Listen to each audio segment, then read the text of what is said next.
Jeannie, and my goal is to build a modern version of entertaining, one rooted in intention over perfection, ease over excess, and creating spaces that invite people in and not feel performative.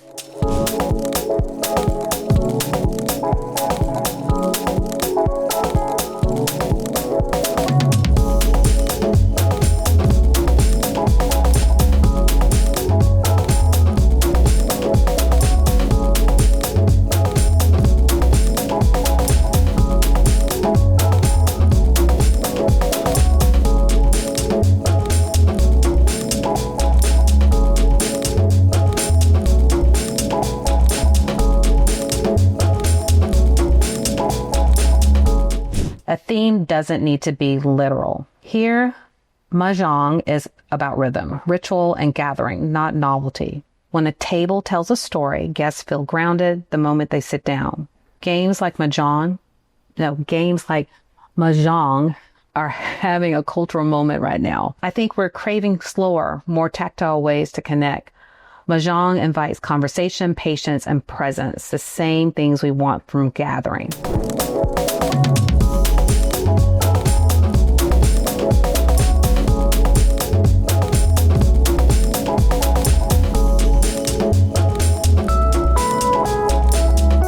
Tablescapes can be absolutely beautiful and they can be terrifying at the same time. I have a very simple way of creating beautiful tablescapes that works every time.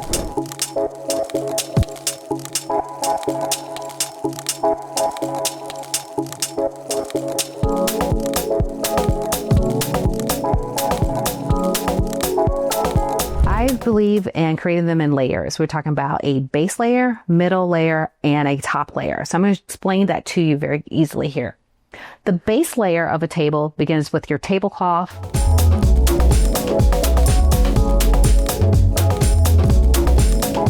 your runners, and your placemat. The middle layer is where the functionality comes in. We're talking about your plates, your stemware, your flatware.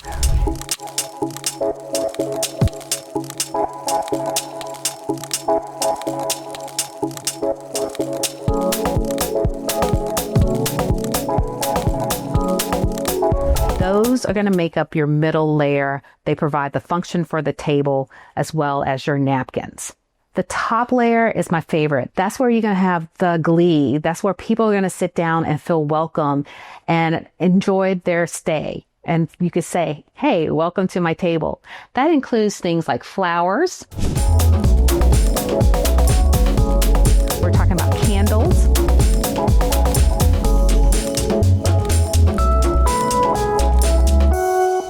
Other facets of the top layer, which are some of my favorite, really makes people feel at home. I make sure each one of my guests receives a special note from me. And I make it so personal because I want them to feel welcome and let them know that they are seen as well as heard.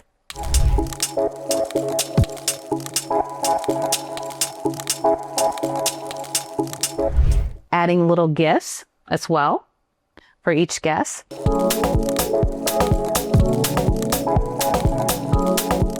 Comfortable things like throws. If you know your guest tends to be a little bit colder and wants to be warm, add throws to your table. Pillows for lumbar support as well.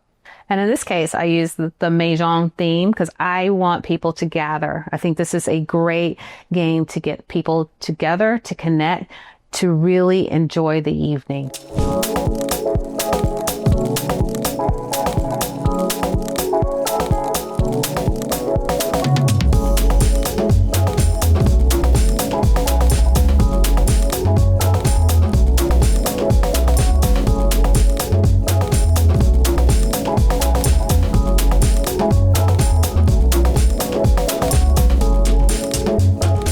What's the first thing your guests feel when they enter your home? It happens before they even taste your food.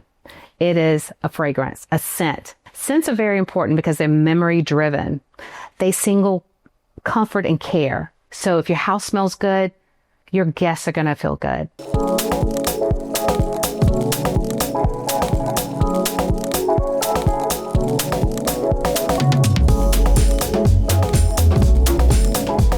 My advice is to create one scent. Choose one signature scent for your gathering.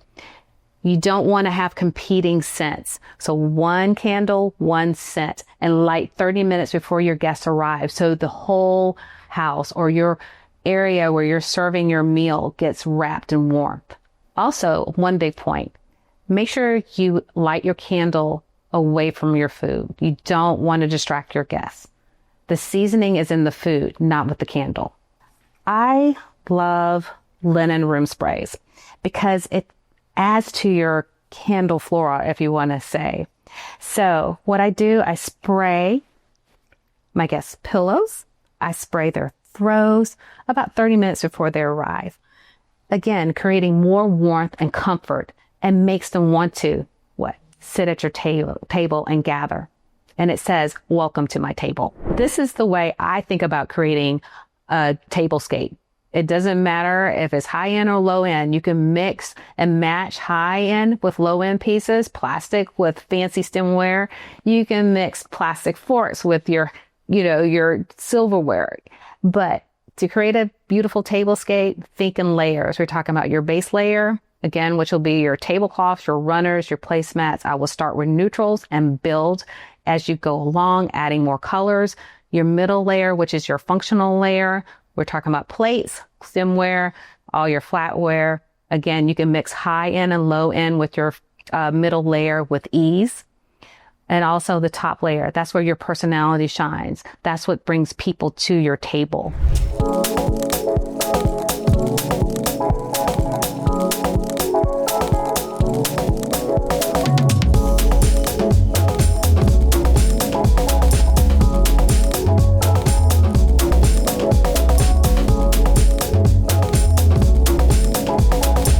Drinks that can be either a mocktail or cocktail. Drinks that flex are the best. So I'm going to show you two drinks that can function for both because you want everyone in your home to feel inclusive, right?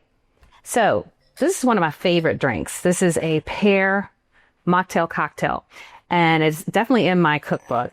I found this drink to be very refreshing. It's very easy. You want to start with pear nectar. You're going to add sparkling water, garnish with pears. I like to add a little star anise because it gives that licorice flavor, makes it warm, and just a little bit of clove. So this is the mocktail version. For the cocktail, you can add brandy or bourbon.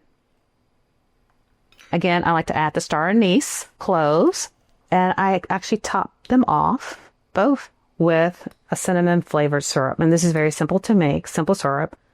Just drop 2 cinnamon sticks, half a cup of sugar, half a cup of water, boil it, let it cool, and you have this beautiful syrup that makes the drink taste even warmer. Cheers. Cheers. What a bubbly drink. For a Galentine's, this is perfect. This is a berry blush. All you have to do is muddle your favorite berries, place it in a glass. You have a mocktail and a cocktail version. Mocktail version, just add. All you have to do is add some sparkling water. For the cocktail, just a little bit of Prosecco. Great for a Galentine's. Light, fuzzy, friendly, fun drink. So there you have it. We have the mocktail and we have the cocktail. Very simple, very tasty. Your guests will love.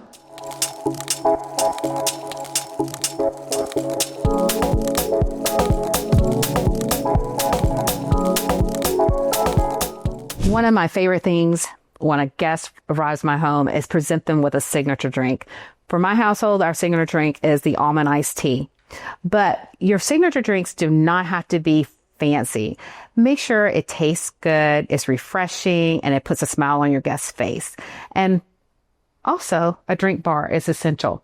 I make sure we have lots of water, we have sparkling water, a variety. So any guest who walks in who may not especially drink alcohol will have a wonderful choice of beverages. And also make it fun. Put the garnishes out there so people can create drinks and also they can share them. What a great way to meet other people, start conversations. So again, welcome to my table.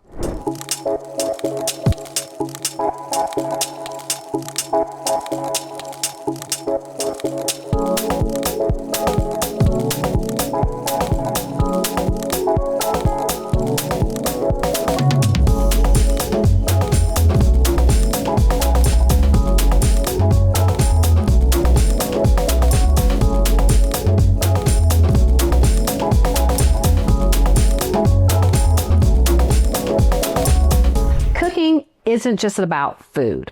It's about connection. It's about culture. It's about gathering, creating moments that matter.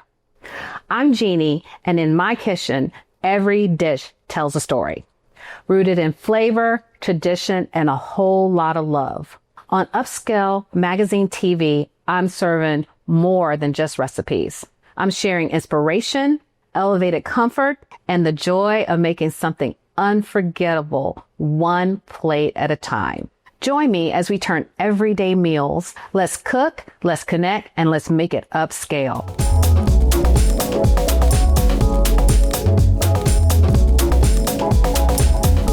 Anything that frees you from the kitchen and lets you host without being bothered, and you can be present in the moment, you want to make the dish ahead. And this is one of my favorite appetizers. It is a fig crusted crostini.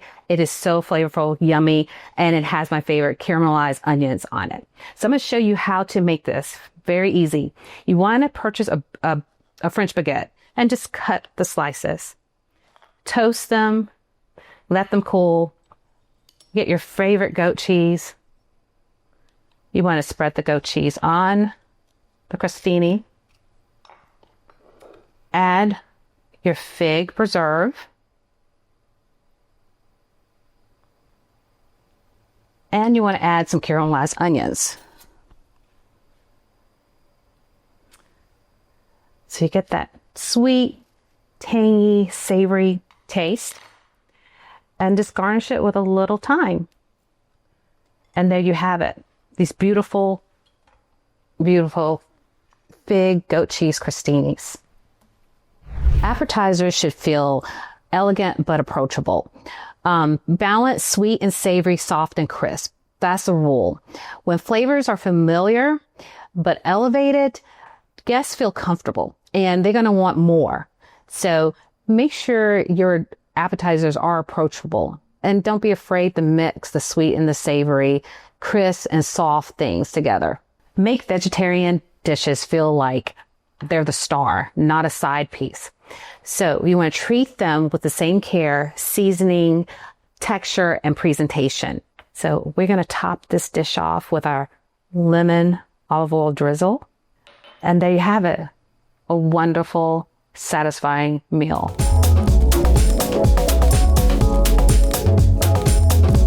I don't know about you, but I hate chicken because chicken gets dry and bland.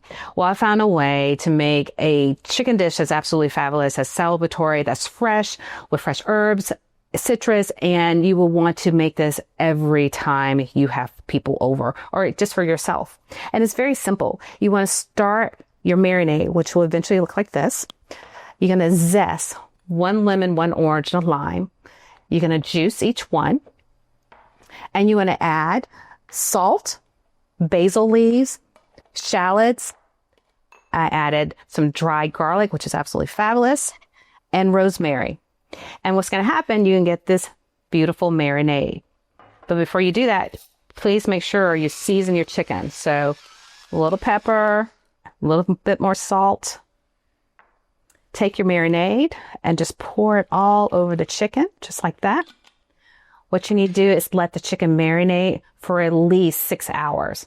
I actually personally marinate mine for 24, put that on the grill, and we have a fabulous chicken meal that is absolutely flavorful, and the chicken is extremely moist.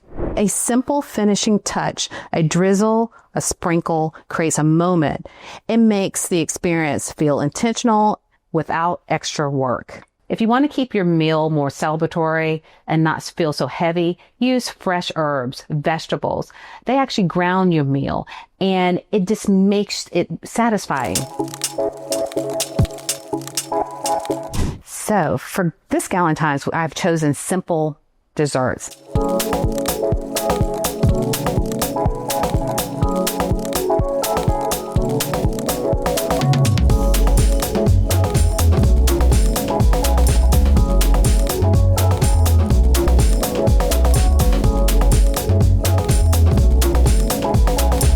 Simple desserts feel indulgent, but not so overwhelming. They are easy to serve, easy for everyone to enjoy, and people will linger. So what I've chosen was a simple chocolate cake. What screams Galentine's but a chocolate cake?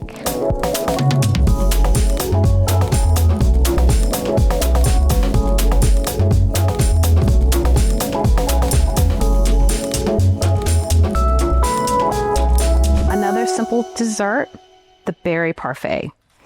This is light, it's yummy, and totally refreshing. Very simple to make. Did not include any granola. All I did was take some yogurt, vanilla flavor, and add a little bit of Cool Whip to give it the volume. Top it creamy and so yummy. Very simple, enjoyable, and shareable.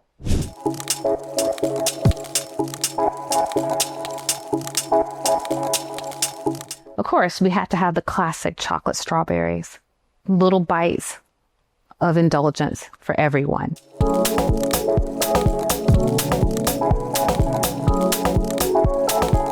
For me, modern entertaining isn't about perfection. It's more about intention. It's about ease and creating moments that linger, moments that matter to the people that we love, moments that would bring people back to your table over and over again. Whether it's Galentine's, a quiet dinner, a full table of friends, my hope is to inspire you to host with confidence and live beautifully, one gathering at a time. Welcome to my table.